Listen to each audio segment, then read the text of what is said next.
You're listening to the Busch League podcast. Week 11 edition. And we got a first-time coming guest here, Trevor Marshall. Good to have you on, bud. Good to be on. Thanks, Glenn. Yeah, Trevor Marshall joining us. And, of course, we got the commish in the podcast today. Good to have you as usual. All right, so let's jump right into last week's action. A lot going on there, obviously. Some teams separating themselves from the pack. The Benny Giaquinta moves into first place. Commish takes down Fitz 95-64. Ben moves to 7-2-1 in the year. Fitz falls to 3-7. John Mancini drops his matchup to Zach Gropper, putting his playoff hopes in jeopardy. 101-93. Grop moves to 6-3-1. Mancini drops to 4-6. Myself, I take down Dylan Spratt, 83-57. Dylan Spratt, the low scorer of the week. And moving right along, Team Trevor, you drop a tough one to Bales. A real barn burner, 65-61. And look at Jake Carmel staying alive. Takes a win over Jack Sheehan, nonetheless, who was in first place heading into that matchup. 85-64. Jake has life in the playoff push.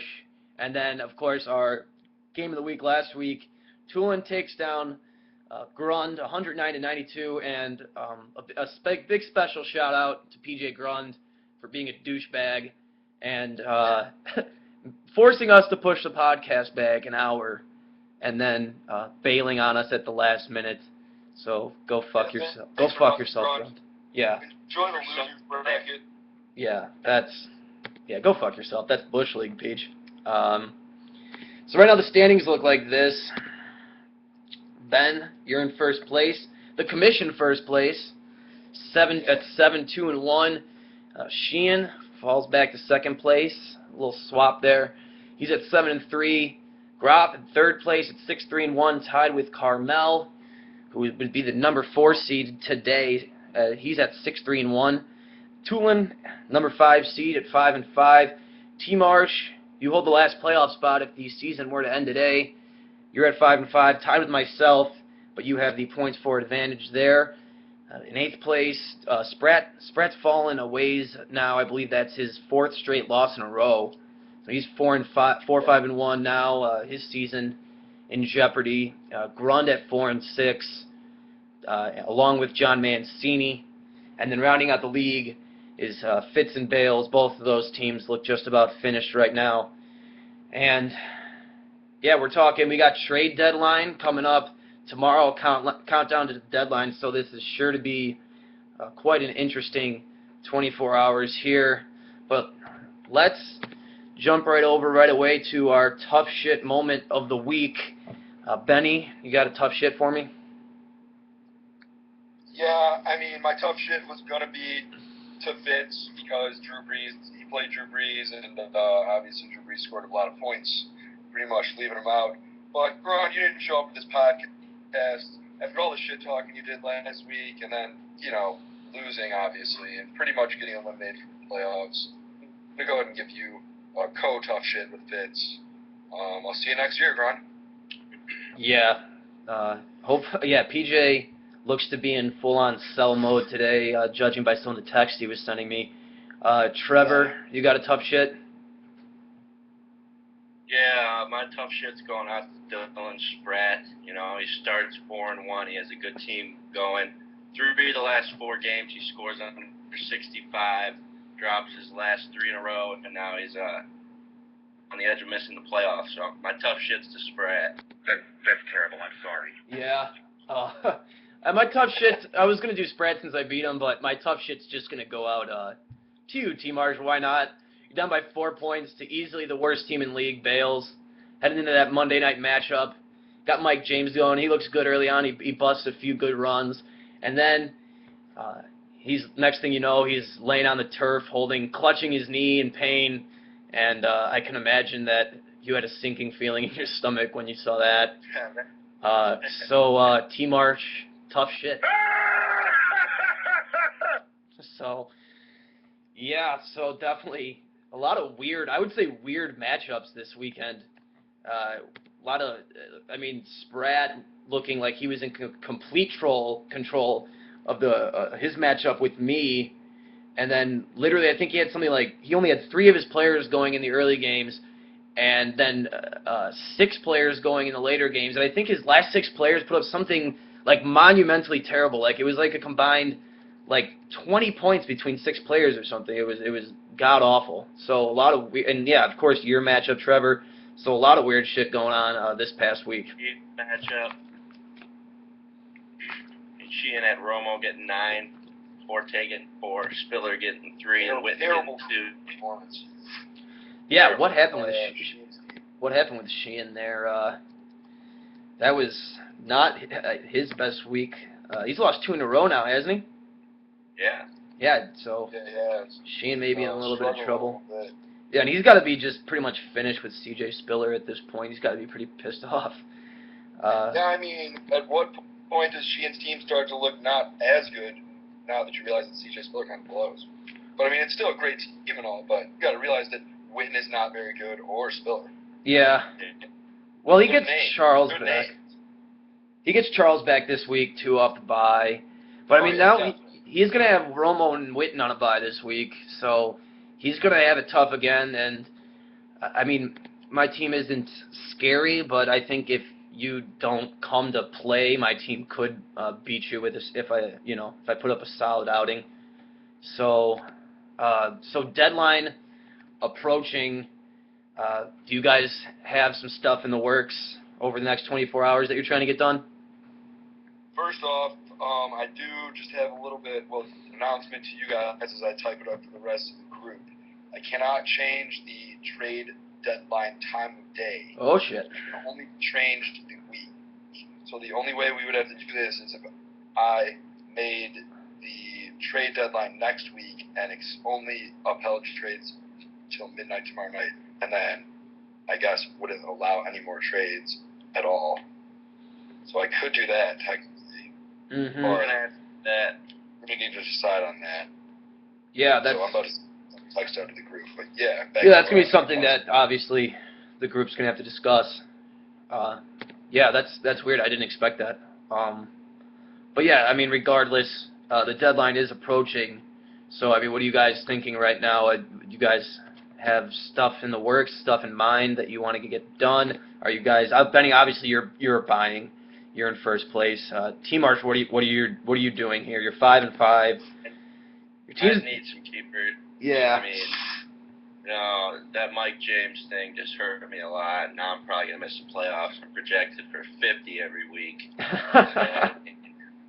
I'm looking to sell Murray, number 2D in the Panthers, maybe Doug Martin. So. Yeah. You definitely. I don't know. You know what hurt you a lot, man? I hate to say it, and I really didn't think I was taking that much at the time, but that deal me and you did, that was, oh my God, did that make my season, and that broke your season. The deal was, it was right after the T-Rich trade, so I'm thinking sell high, and everybody was calling T-Rich a running back one, an RB1, and... Yeah. So, and I had Matt Ryan and Phillip Rivers, and both of those were top 5 quarterbacks at that time, and I had Larry Fitzgerald, who was a top 10 wide receiver at that time, and T. Marsh had Jamal Charles and Deshaun Jackson, and so I swapped those 3 guys for Jamal Charles and Deshaun Jackson, and obviously Charles and Jackson have been top 3 guys at their positions, and we all know what happened to Trent Richardson. And Rivers and Fitz have kind of just been pedestrian ever since then. Yeah, but Rivers helped you win a few of those games. I don't know. Rivers is having a really good season, that's for sure. Answering a lot of the question marks about him. Only 12 points last week, but I mean he's still the number 6th ranked quarterback, which is pretty solid. Trevor, your problem just really lies. I mean, after Doug Martin got hurt, you really had nothing at running back. I mean, you made that deal for Murray. You know, Kendall Wright's your number 2 wide receiver. That's not ideal, I don't think. No. Trevor just hasn't been doing it. I don't know what's been going on with Gates. He's got to get back to his old form. Yeah. But Gates is like 36 years old, man. Yeah, I was really close to making a deal for Gates with Spratt earlier in the year, and then it was kind of one of those, I'll just wait and see, because as we all know, Antonio Gates is one of the greatest tight ends to ever play the game, but I mean, as the season wears on, you got to think he's going to wear down a little, and that's kind of what happened. He's been hurt a lot. He started with 10, 11, 19, 7, and he just got a 2, a 3, and a 5. Yeah. Gates, not... I mean, T-Marsh, what are your plans with Doug Martin? Yeah, you still have him as a keeper. I mean, you got to keep him on the roster, I would think, even though he's on IR. I mean, I'm open to offers. I haven't gotten anything too much other than Torrey Smith in the 8th round. I'm not swapping that. What's your Probably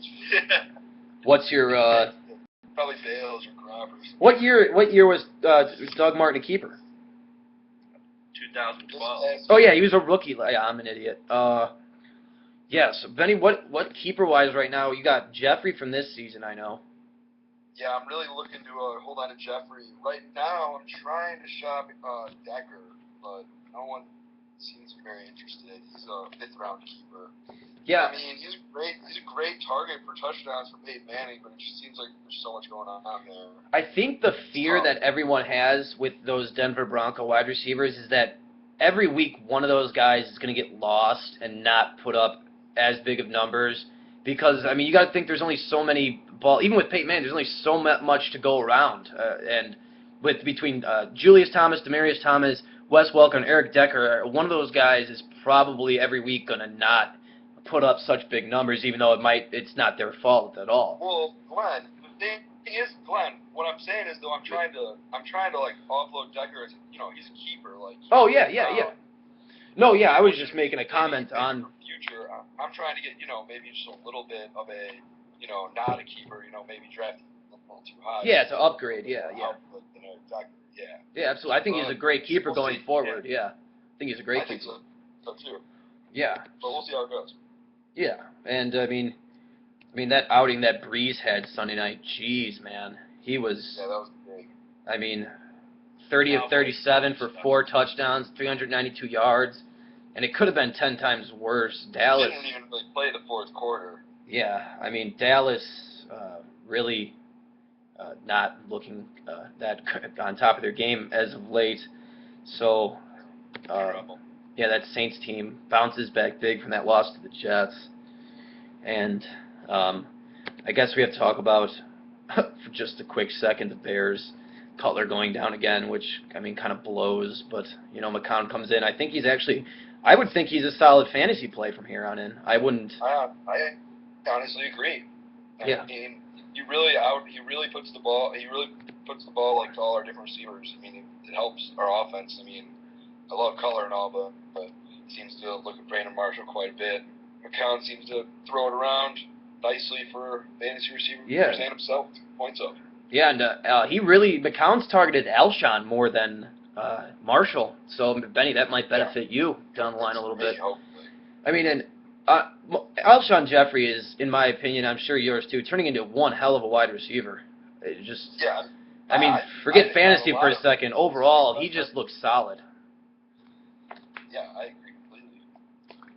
Yeah, he had that one down year at the end of college, and I think that dropped his stock a bit, I think he was absolutely a first-round talent, though. So I think the Bears picked up on that, and they got a pretty good wide receiver now. Yeah, I mean, I think the Bears have a pretty easy schedule the next 5 games, and as much as I hate to say it, they could just be right in the mix of things at the end of those. Yeah, it's really just one of the. I mean, they got Baltimore, St. Louis, and Minnesota, which are all very winnable, and then Dallas and Cleveland and Philly. It's kind of like, nothing jumps off the page there. Yeah, so there's a lot of season left, and that loss Sunday sucked, but let's jump back over into fantasy here. Like we were saying, the trade deadline approaching. Going to go through some teams that are right on the fringe here, kind of right on the. Buy or sell line. So right off the bat, I guess we'll start with Jake Carmel. What do you guys think? Buyer or seller? He's got to buy at this point. Yeah, he's 6-3-1. He's in 4th place, tied for 3rd with Grop. Like, his team is awful. There is not even a desirable player on that roster besides, like, maybe Ellington. And I guess Russell Wilson's, What's his team name? The Blair Walsh Project. It's a shame to see this team just crumble how it has. If he just didn't touch his damn team. If he just didn't touch it. He absolutely imploded his team. If you just, like, look at his roster, like, because I made 2 deals with Jake that I feel I made out really well, and I'm looking at the trade deadline, and I go to look at his roster thinking maybe I can scrap someone else away from him, and then I look, I'm like, everybody just went to Jake and sucked away all of his players and just, like, raped them and left them on the side of the street. He has nothing. Basically, okay, let's take a second here and look at his team is just all of these guys that 7 of 11 just are fucked projected us. Yeah. I mean, if you go through all of the guys on his team or everybody that you want to, like, trade rate with, like, you get rid of, like, Ray Rice, shit. Belial Powell, probably was decent for a little bit, shit. Kenny Stills is not very good. D'Angelo Williams is not very good. I mean, the list goes on and on. Cutler's out. Charles Play. Matt Ryan. Matt Ryan is terrible this year. Yeah, I mean, he's a good quarterback, but, I mean... Jeez, Carmel. Jeez, man. Yeah, it's... What do you do with this team? I mean... I gotta be right out! I gotta be right out! But, yeah. Oh, my gosh. Good luck, Carmel. I mean, he's going to make the playoffs, and he's going to be an easy win for somebody, but I hope it's me. I mean, he's got to win one more. I would think he's going to win one more. What's his schedule looking like here? Let's take a look at that. He's got Bales, that's a win, and then he's got me, which I think I can take care of Jake at this point. And then Mancini, which, I mean, but I think he beats Bales. But I think he beats Bales, and that gets him in, you know? Yeah. I don't know. Does Bales have anything going for him this week? Let's take a look at that matchup. Bales will make... No, he's done. Bales doesn't even have a quarterback on his team. Yeah, he's got Michael Vick, and that's, you know. That's it. Yeah, I texted him. What's going on? Yeah, he's just completely in sell mode. He's been that way for a week. He completely went in for the keepers, and and he was right to do so. I mean, he's got Nelson, Torrey Smith, Arian Foster, and who's his 4th keeper there? No, he's got Stephon and Ridley. Now. He's got Ridley. Who? He traded Torrey Smith. Oh, he did? I didn't see that. What was that deal? He traded him to Gropper. Gropper's got him now, I think. Okay. Yeah, so Jake, maybe he gets in. Jake, I just don't really know what Jake can really do at this point. I think it's just kind of like hope and pray. Yeah. To win. So, all right, our next guy here. How about Spratty? What do you think Sprat's in buyer or seller? Buyer or a seller at the deadline? Let's take a look at his team real quick. He's 4-5-1, 8th place. He's got I think he's got to be selling. He is not a very good team. No, he's got Brandon Marshall and Welker. He's got no depth at wide receiver. He's got average to subpar running backs. I mean, he's got Handcuff at Oakland, but they suck. I mean, I think he's got to be shopping Brandon Marshall, maybe. You know, that's somebody that a lot of yeah, guys he's shopping Marshall and Welker and Jackson, I'm pretty sure. He does have Welker. I didn't see that. Yeah, but yeah, so he gets playoffs here. I think probably he'll keep Newton from this season. He was, I think, a middle round pick, I believe. Yeah, probably around there. So I mean, he's got Riley Cooper too, who I think you could probably get some compensation for, if you not like straight up, but if you mixed him into a deal. Somebody. I mean, Cooper with Foles has been. He's got 5 touchdowns in 2 weeks. 54 fantasy points in the last 2 weeks for Riley Cooper. That's pretty unbelievable. Yeah, I think his previous touchdown before that was when Foles played as well. Yeah, it was. He had a 4-reception, 120-yard for 1 touchdown outing, 18 points. So yeah, him and Foles really have a nice connection going there. And you got to think Foles is definitely the guy there now in Philly, even though they won't officially say anything. But we all know that's the case. Yeah, definitely. So, and then, all right, Trevor Marshall, are you a buyer or a seller? You're at 5-5 here in 6th place. Points 4. You're kind of in the middle. This was a tough fantasy season. I start out with Charles, Doug Martin, Julio Jones, Wes Booker, and Deshaun Jackson. I lose Martin and Julio Jones. That's just devastating. I get trade right by Glenn. Now I'm sitting at 5-5, and Bales is beating me, scoring 64. Pissed off, and I'm selling. You're selling? All right, I guess we heard it from Trevor Marshall himself. Marshall is Team Marshall. Definitely make the playoffs still, man. Yeah, it's going to be tough for him to win 2 of his last 3, though. Dude, come on. Dude, you got Philip Rivers. Okay, this week tough. DeMarco Murray's on a bye. Deal with it. You got DeMarco Murray. You can throw in, I don't know, Tolbert. Wait, who's he? And just like make some waiver wire pickups, dude. And yeah, there's some guys out there. I mean, Larry Fitzgerald's got some lightning in a bottle still. You never know. Panthers D is one of the best teams. Yeah. It's tough. Look at my schedule. I'm playing, what do I got next week? I got John Mancini. I don't know. This team's not that bad, honestly. It's decent. I mean, You have no tight end and no second wide receiver. I'm never going to beat Glendon's team or Spraddy's. I'm trying to get a keeper. Yeah.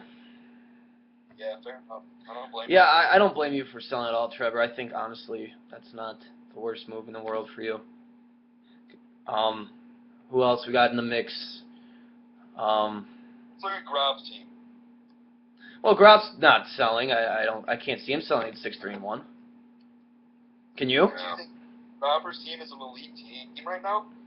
No, but I think he's definitely going to make the playoffs. He's 6-3-1. He's in 3rd place, and he's even in the run for a first-round bye right now. And I don't think you can sell when you're in that position. I mean, you get in the playoffs. We all saw last year with Grun. Grun barely snuck in the playoffs. Yeah, definitely. I was just going to say, I think this next 12 hours, Grobber's definitely going to be fine, for sure. You think what? I'm sorry? Grobber's going to be making moves to improve.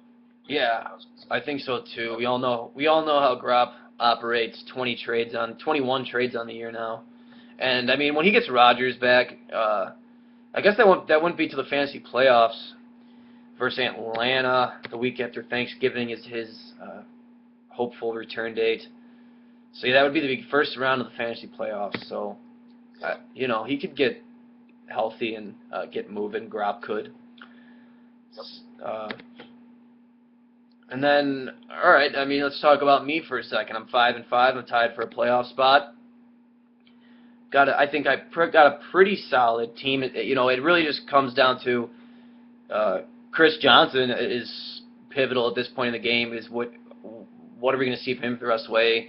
And also Amendola and Jordan Reed. So it's kind of my team. I think could go one way hard and another way hard as well, and go straight downward. A lot of question marks. Yeah, I think Chris Johnson will be fine here coming up. He's got Indy twice, Oakland. Those are easy run Ds. Yeah, that's one of the reasons I really wanted him. Job. His schedule is pretty easy. Yeah. And looking good down the stretch. Glenn, what's up? Glenn, I think your team is pretty solid, man. I would count on you to definitely make a move to playoffs for sure. Yeah, I think so too. And if I can sell Blackman, too, for a guy to upgrade, I think the wheels could definitely be in motion. And Roddy White's back now at full speed and off the snap count, and maybe he'll get something going. So who knows? Let's see who else we got right on the fringe here. We got PJ at 4-6, really good in points 4. Almost too little, too late from him though this season, as he's 4-6 in 9th place. I mean, he's got such a good team. He really does. would he have to win the rest of his? Would he have to win the rest of his matchups? I don't think 6 and 7 is getting into you. No. So he would have to go 7 and 6 for a chance, or would 7 and 6 probably get in? I think 7 and 6. Let's see here. He has to win out here. He has to win out, and then 7 and 6 between. It's me. We know Glendon's getting in, and I don't think that's a realistic expectation for him to lose 2 more games.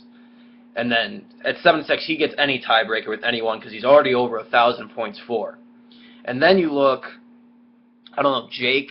If Jake loses to Bales this week, as far as I'm concerned, I think he'll drop his final 2 to me and John. I think he might miss. But PJ will 6-6-1. so I think if Grun goes 7 and 6, I think he finds his way in, and Trevor, especially if you're selling. PJ's got Grop for next week, who he'll beat. Then he finishes off with Bales and Mancini, who are projected for around 50 to PJ's 100. The winner.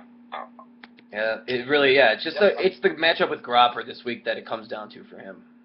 Yeah, I mean, honestly, for my sake, I hope Gropper wins. So get fucked, Gronk.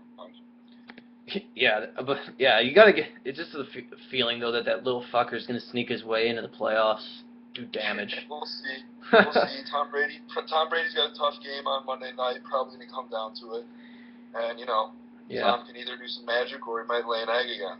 Yeah, especially in Carolina against that Panthers D. First Monday night game in Carolina in a long time. Probably crowd gonna be pumped up. Tough defense. Yeah, who knows what's gonna happen there with him. But coming off the bye, Belichick and Brady are like historically amazing, so who knows. Then the last team on the fringe here, assuming that Fitz and Bales are done, 3 and 7 and 2 and 8, scratch them off. They're sellers. Then John's 4 and 6. He's in 10th place on Life Support here because his points for are pretty bad. Looking at his team, it's just kind of nothing. It's just not exciting. It's fine, Could win some games. Yeah. But it doesn't strike me as a team that's going to be, really down the line here, making noise. I mean, I think Johnny is in the position to possibly maybe trade Frank Gore or trade Tony Gonzalez or Cecil Shorts for a keeper other than Matthew Stafford and Giovanni Bernard's year, and he could have a great team going into next year. And you could sell Le'Veon Bell as a keeper also from this year to somebody. Yeah. Yeah, definitely. For a keeper from the previous year. I mean, shit, I would have to take I'd be selling hard. I'd sell T.Y. Hilton too. I'd just clean house, man. I mean, I might even offer him just T.Y. Well, he might be keeping. I don't know if he's got a couple keepers there between Bell, Hilton, and Bernard. I mean, he can't keep them all. So. Yeah, and I was talking to him the other day about it, and I mean, he said he's definitely sticking with Bernard for this year, and I mean. Running backs are so, thin in this league now. It's such a pass-happy league, the NFL is. Running backs are so hard to come by. I mean, you got to think that's the most valuable position in fantasy football right now. So Bernard's a really good keeper. What do you have him in, the 5th or the 6th? Right? Yeah, I think so. Probably the 6th round. So, yeah, I think Mancini's a seller, but I don't think that's a terrible thing for him because I think he's going to really have some good keepers. And he had a nice little run this year. I mean, he came in last his first 2 years, and now he worked his way into the playoff hunt for a while. I don't think there's any shame in his. And Wilson too. Yeah, it's true. So, and then Glendon's obviously buyer. I mean, his team's already stacked, and then Benny, you're in first place. Sheehan's in 2nd. So that's pretty much how the league's shaping up right now. So you got Mancini, Mancini, Trevor are sellers. Mancini, Trevor, and Spratt selling. I'm buying. I'm throwing that out there right now. I'm going for it. Guns blazing as usual. And so, that's what it's looking like right now. So, I mean, this is still so tight. Look at these standings, man. I mean, all of these teams within one game of each other. There's 7 teams within striking distance, technically, or something like that, of first place still. It's going to be really fun here the last 3 weeks, I think. I think so. Yeah. Yeah, definitely. So let's look. What do you guys personally, maybe we can get this out there to somebody, in the league, and they hear and they want to strike up a deal. So are there any packages or anything that you're throwing out there right now to the rest of the league on this podcast, an announcement? What do you want to get rid of, and what do you want in return? Trying to get rid of Rivers or Kaepernick if someone needs a QB. Rivers has an easy schedule coming into the playoffs. Looking to get rid of the number 2 defense in the Panthers. And I could also sell Murray or Larry Fitz. Fitz is a keeper from this year. So is Rivers, I think so. So I'm trying to get a keeper. As I said, I'm selling, looking to build for next year. Yeah. Ben? I'm trying to trade Decker, keeper this year. Last year, drafted, got him in the 5th round, keeper. And trying to deal him. So I'm looking for a little bit of an upgrade at wide receiver. I'm probably going to hit up John. I got some other guys I could throw in there. Decent guys, but we'll see how it goes. Yeah, I'm looking to move Blackman, 13th round keeper from this season. I'm also maybe package them together. The guy maybe move Victor Cruz as well for an upgrade. I could see moving packages with Pierre Thomas, Roddy White, anyone on my bench really. But Blackman's the guy who I think has the most value that I'm looking to sell. Could be a really nice keeper down the line. So, all right, we're at 35-minute mark here. So we're gonna wrap up, but first, a minute of airtime for all of us. Say whatever you want. You want to vent, T. Marsh? I'm sure you got something to vent about. Call it the Let It All Out segment. So, T. Marsh, why don't you go ahead? Yeah, I was pretty pissed at this Monday night. I had the over on the game at 45 and ended up at 43. I lose $100. Mike James fall damn half-yard line ruins my fantasy season to bail. I couldn't have possibly made the playoffs coming with an easy schedule.